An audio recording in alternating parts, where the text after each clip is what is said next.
Amados irmãos, a paz do Senhor, aqui com vocês, Pastor Gedeon Júnior.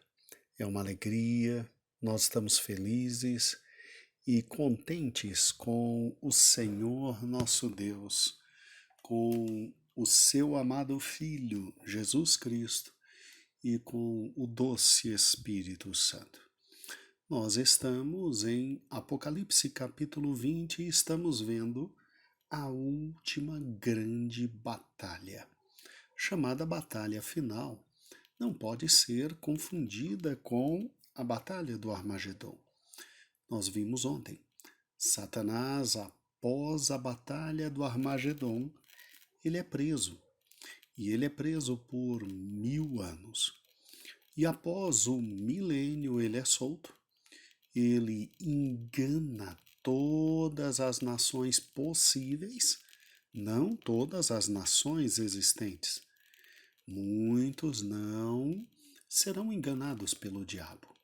Muitos não virão contra Jerusalém e contra Cristo.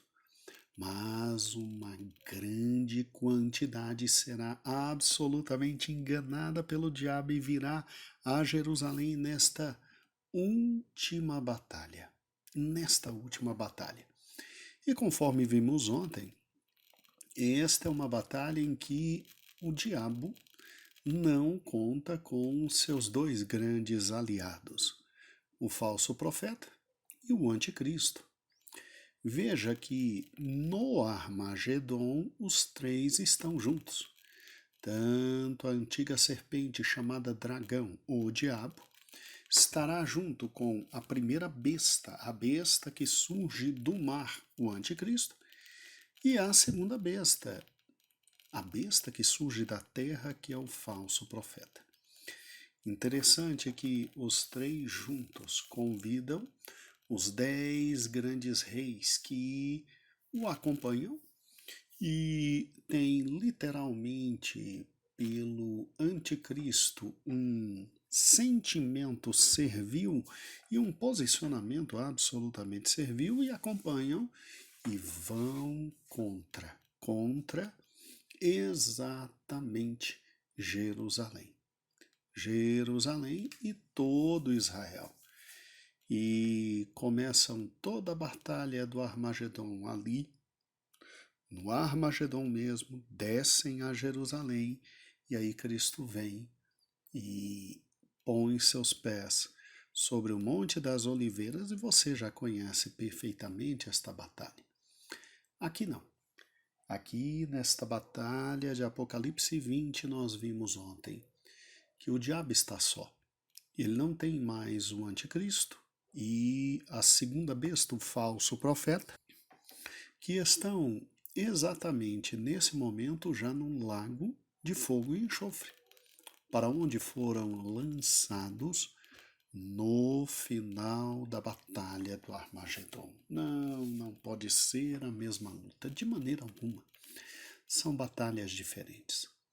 Aqui o diabo convence um grande número, um grande exército que existirá exatamente na época do milênio e virão. E eles não irão para o norte de Israel, no Vale do Megido, no Ar Megido, eles virão exatamente direto já para Jerusalém.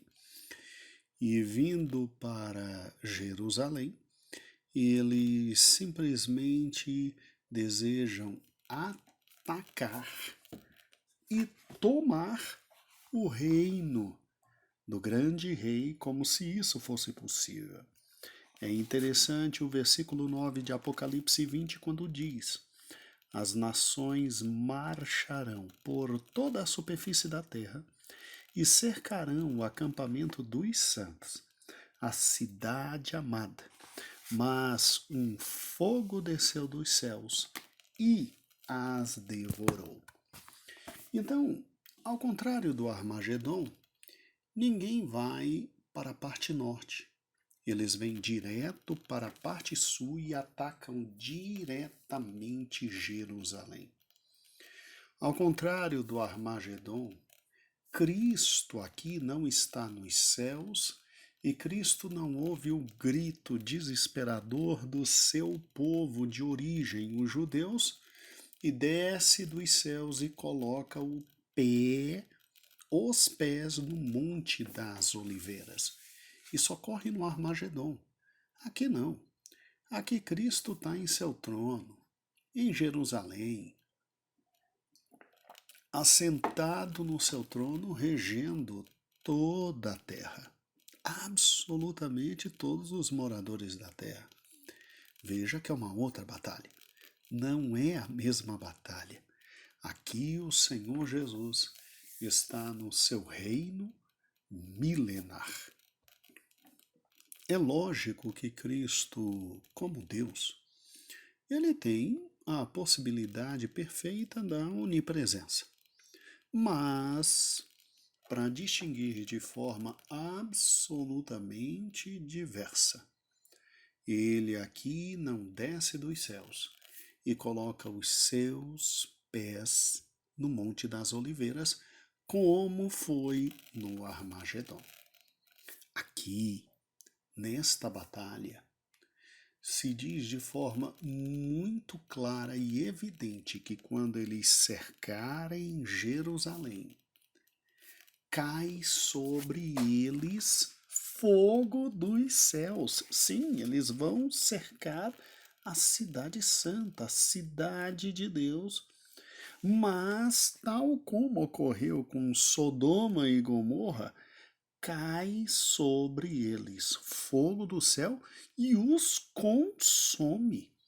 Consome completamente o exército de Satanás. Se você se lembra perfeitamente da guerra do Armagedon, o diabo, o falso profeta e o anticristo têm vitórias importantes.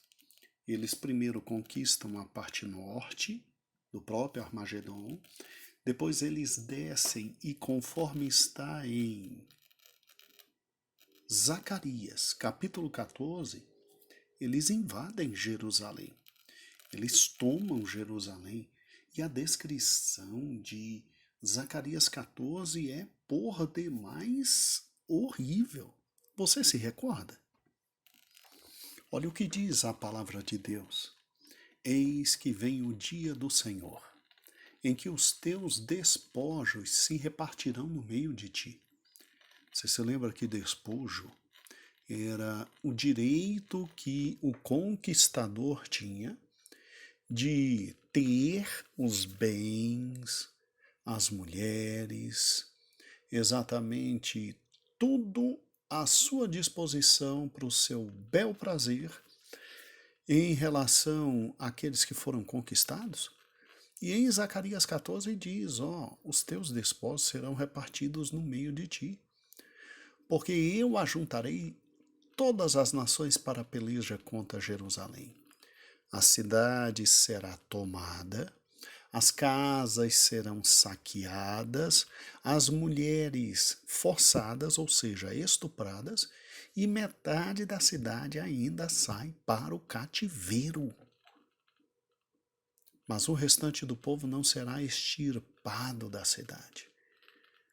E o Senhor sairá e pelejará contra estas nações como pelejou, sim, no dia da batalha.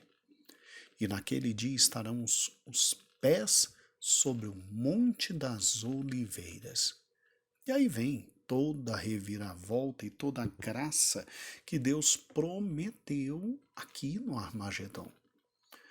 Só que, no texto de Apocalipse 20, você não tem nenhuma descrição de que Deus está juntando todas as nações para a peleja contra Jerusalém.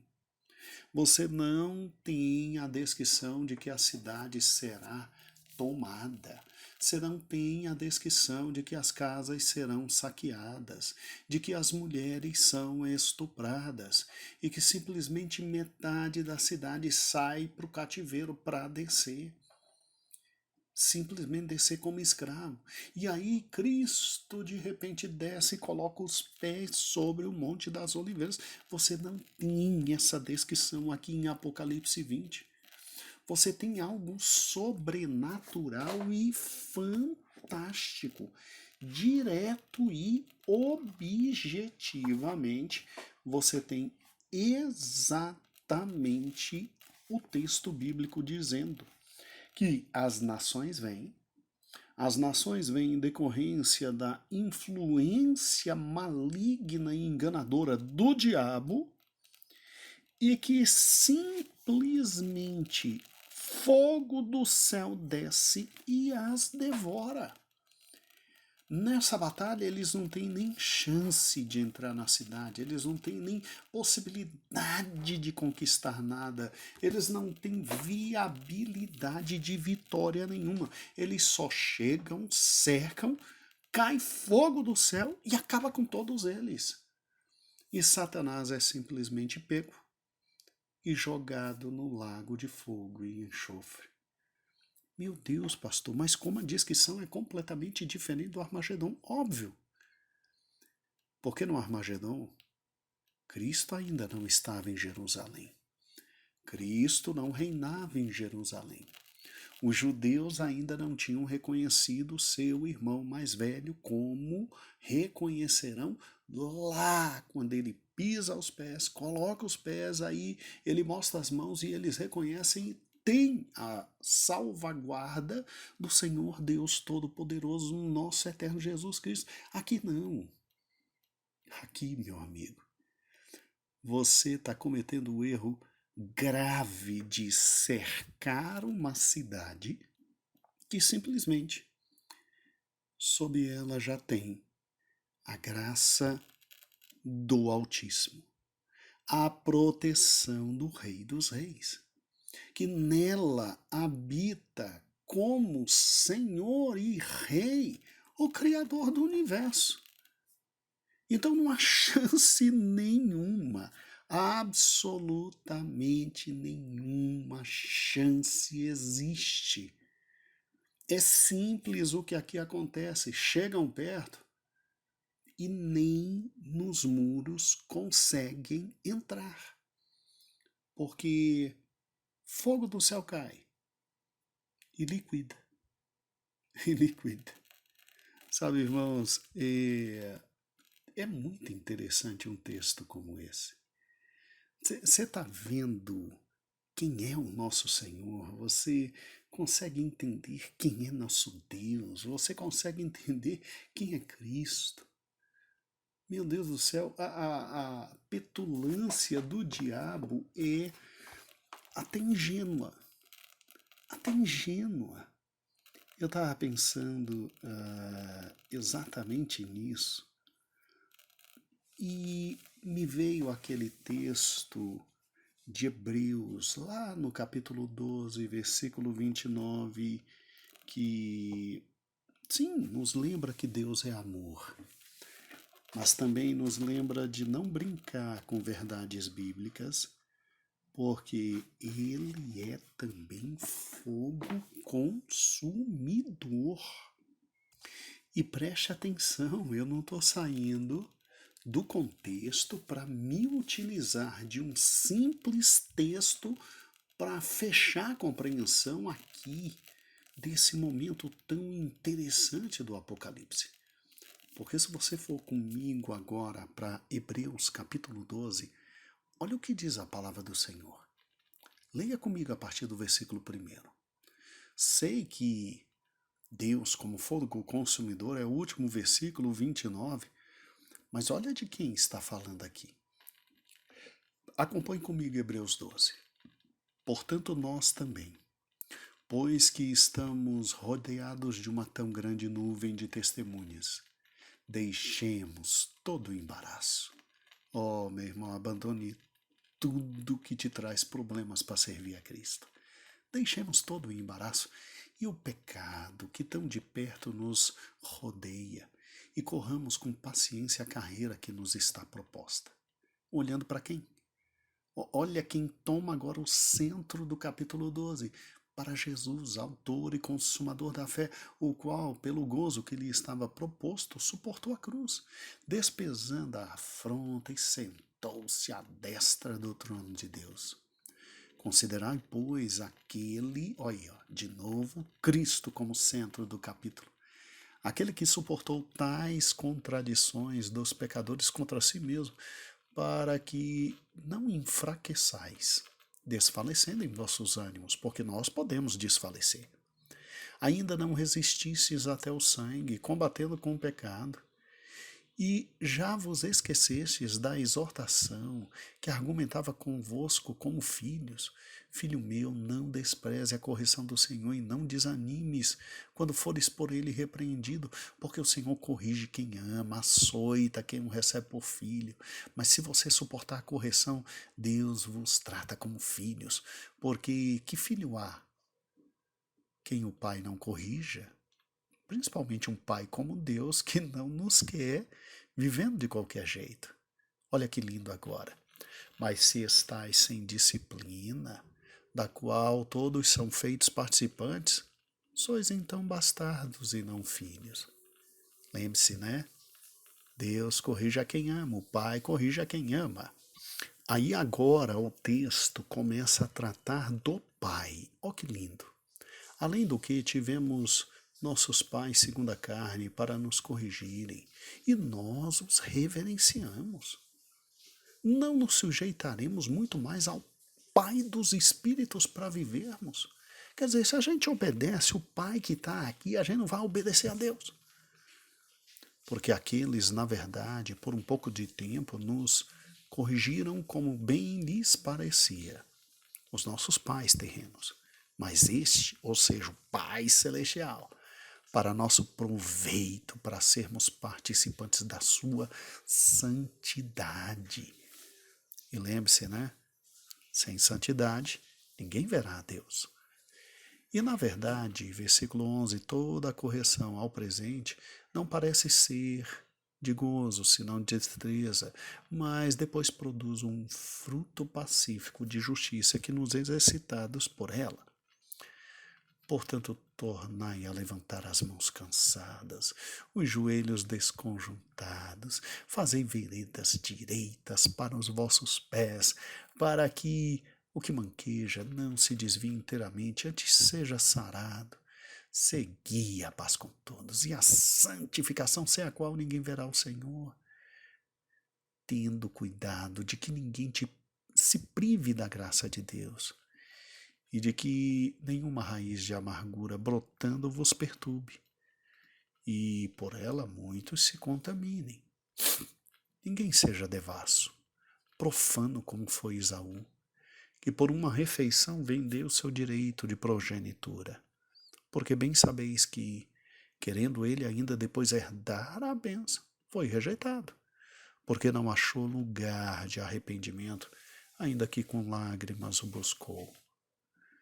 Porque não chegastes ao monte palpável, aceso em fogo, e à escuridão, às trevas e à tempestade, e ao sonido da trombeta e à voz das palavras, a qual ouviram e pediram que não falasse mais, porque não podiam suportar o que mandavam. Se até um animal tocar no monte, será apedrejado ou passado com um dardo. Está vendo como a santidade de Deus é grande? E aí aqui está o povo no deserto, diante do grande monte de Deus. E tão terrível era a visão que Moisés disse: estou assombrado e tremendo.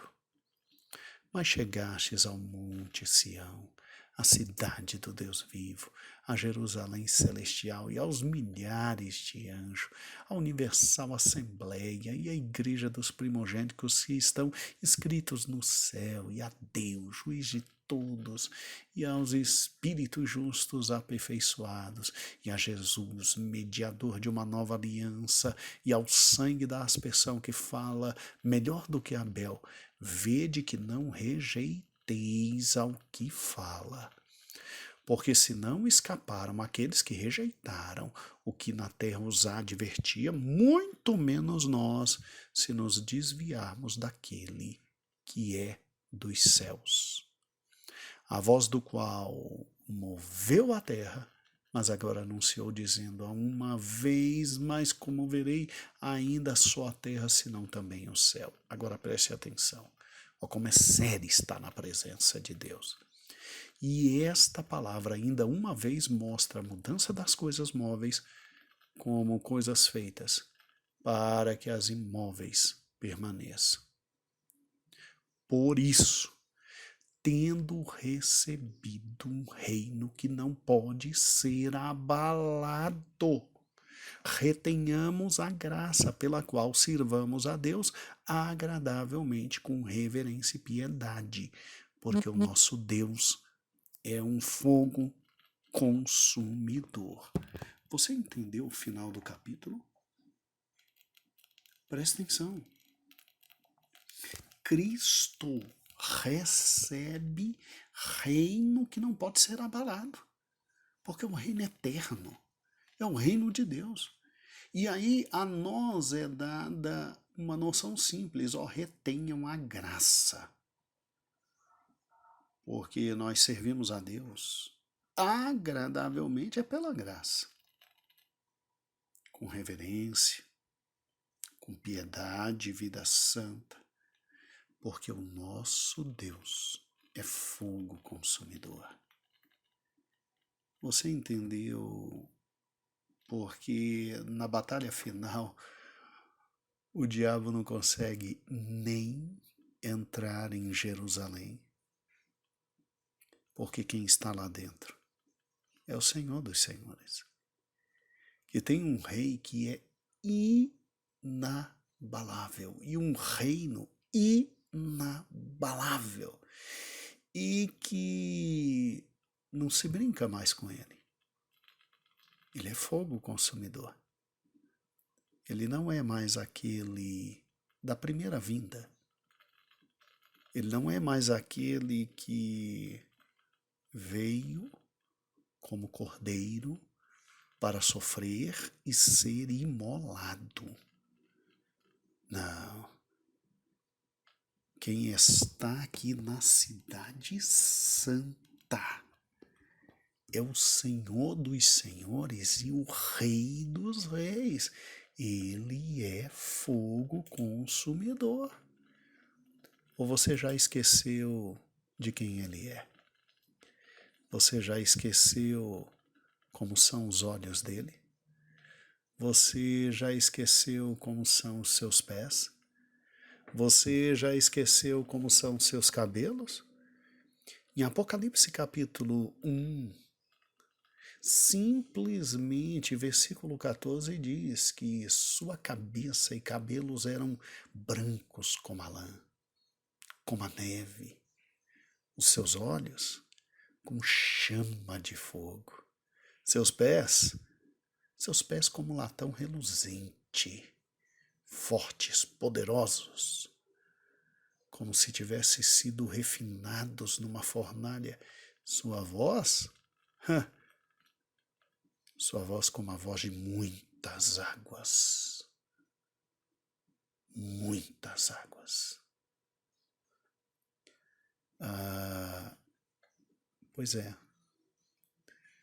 O diabo só se esqueceu que quem está sentado no trono em Jerusalém, regendo todos os povos na terra, no seu reino milenar, é só o Senhor dos Senhores e o Rei dos Reis. E ele não precisa nem se levantar. Nem se levantar. Basta saber da notícia de que Jerusalém está cercada. Simplesmente ele olha e dos céus desce fogo que consome tudo. Meu irmão, você entendeu quem é o Cristo de hoje? Quem é o Senhor ressuscitado? Quem é aquele que disse: eu tenho todo o poder, porque todo o poder me foi dado nos céus e na terra? É ridículo ainda o fato do diabo vir enganar, gente ser enganada, e vi a Jerusalém. O rei nem do seu trono precisa se levantar. O rei não precisa pisar no Monte das Oliveiras. O rei não precisa aqui ouvir os gritos desesperadores do seu povo, porque o anticristo está arrebentando tudo e o diabo junto e o falso profeta. O rei só sabe da notícia. Ah, é? Ah, que bom. Eu fico imaginando a cena, irmãos, eu fico imaginando a cena, é fantástico. Você já imaginou Cristo em seu trono, como se não soubesse o que estava acontecendo, né? E aí chega o arauto correndo, Senhor, Senhor, cercaram Jerusalém. A Bíblia não diz isso, só eu que estou imaginando. Senhor, cercaram Jerusalém, cercaram Jerusalém. E ele dizendo, é mesmo. E não tem nenhum cantinho para a gente fugir. Não, cercaram. Aí ele, tá, volte lá e veja. E eu imagino o arauto voltando e vendo todos no chão, porque talvez tenha perdido o fogo que desceu dos céus. Amados irmãos, Ele é Senhor. E sabe o que é mais lindo? Preste atenção. Satanás, por enquanto, ainda está solto. Satanás, por enquanto, ainda, como dizem os meninos, vem nos encher a paciência, né? Amados, e contam que antes de Martim Lutero morrer, o diabo chegou perto dele, abriu um grande livro e foi lendo e perguntando, é verdade que você fez isso? E Lutero, segundo a história, dizia, sim, é verdade. Sim, é verdade. Sim, é verdade. Ou seja, o diabo estava lendo um por um dos pecados que Lutero tinha cometido e, segundo a história que contam, dizem que quando ele termina, Lutero pergunta, já acabou? O diabo, não, tem mais. E traz um outro livro e continua lendo e o Lutero dizendo, realmente é verdade, é verdade. Ao final, quando Lutero pergunta, e aí, terminou agora? Ele, não, agora terminei. Aí dizem na história, escreve aí embaixo. Lutero diz ao diabo, escreve aí embaixo. O sangue de Jesus me purifica de todos os pecados. É uma história, não sabemos se é real. Mas eu estava pensando no capítulo 20 de Apocalipse. Se de repente um dia o diabo ou um enviado dele chegar perto de você e lhe falar, se lembra daquele dia o que você fez? Se lembra daquele dia o que você fez? Se lembra daquele dia o que você fez? Acho que você pode fazer algo mais audacioso que Lutero. Você não precisa dizer o sangue de Jesus me purifica de todo pecado. Se o diabo um dia quiser te lembrar teu passado, lembra para ele o futuro dele.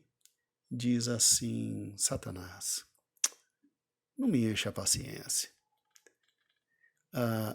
Eu tenho o céu como futuro, porque o sangue de Jesus me purifica de todo pecado. Eu só vou te lembrar uma coisa que talvez você tenha esquecido.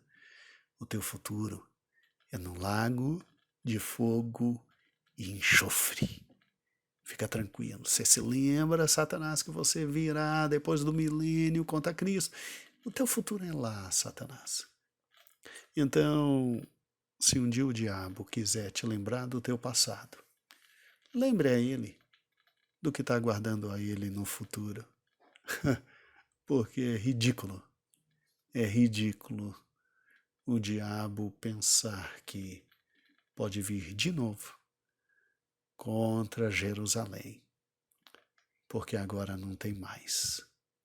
Agora o próprio Cristo, que tem um reino inabalável, está no trono. E ele é fogo consumidor. E eu acho que a imagem do versículo diz absolutamente tudo pra gente. Tudo, tudo, tudo pra gente. Acompanhe por gentileza esse versículo, porque ele é lindo e encerramos com ele. Preste atenção. Apocalipse 29. Versículo 9, Apocalipse 20, versículo 9 diz assim: E subiram sobre a largura da terra e cercaram o arraial dos santos, a cidade amada, Jerusalém. E de Deus desceu fogo dos céus e os devorou. De Deus que Deus, Deus o Filho, sentado no seu trono. Ele talvez só olha para os céus e fogo desce dos céus e os devora. E o diabo, que os enganava, versículo 10, foi lançado no lago de fogo e enxofre.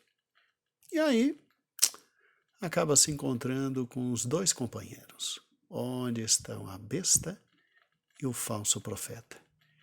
E de dia e de noite serão atormentados para todo o sempre. Meu amado irmão, a paz do Senhor, que Deus te abençoe.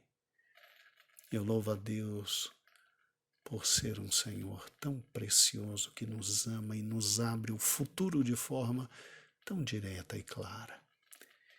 Eu louvo a direção da igreja pela confiança. E eu louvo ao Senhor pelo fato de você estar ainda comigo. E agora no melhor do Apocalipse, vendo a grandiosidade do nosso Deus. Cristo não precisa de nada, a não ser estar no seu trono, em Jerusalém, para ver fogo dos céus descer. Ele é fogo consumidor. E louvado seja o nome do Senhor Jesus. Até amanhã. E a paz do Senhor.